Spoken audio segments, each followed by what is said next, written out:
Қайырлы күн баршаңызға.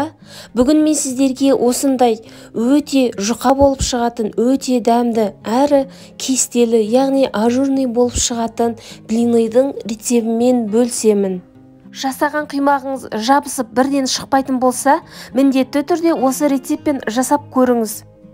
Қимағыңыз дәл осылай шықсын десеңіз, видеоны соңына дейін көріп, каналға тіркелуді ұмытпаңыз.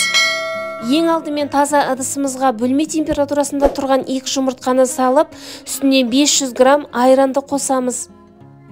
Барлық ингредиенттер бөлме температурасында, яғни жылы болуы қажет. Оның үстіне осы жылы суымызды құямыз. Массамызға аздап тұз салып, оның үстіне жарты ас қасықтай пищевая сода, яғни ас содасын салып, массаны біркелкі болғанша араластырамыз. Осы массамызға 3 ас қасықтай қант салып, қант ерігенше араластырып, оның үстіне сұйық майымызды қосамыз. Массамызға алдын ала електен өткен ұнды аз-аздан шетінен сала отырып, араластырамыз.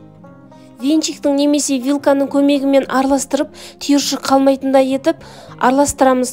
Осындай сұйықтықта болуы қажет. Қызып тұрған табамызды пісіру барысында тек бір-ақ рет пісірер кезде майлаймыз.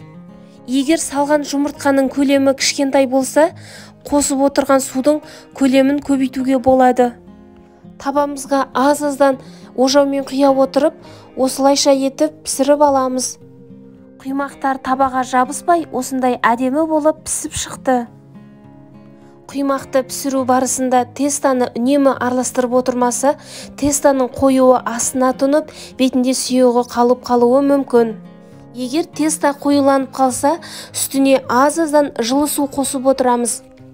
Достар, менің каналымда осы блинныйдың рецебімен қатар көптеген түрлі выпечкалардың, әртүрлі торттардың, өте тез жасалатын салаттардың рецептері бар.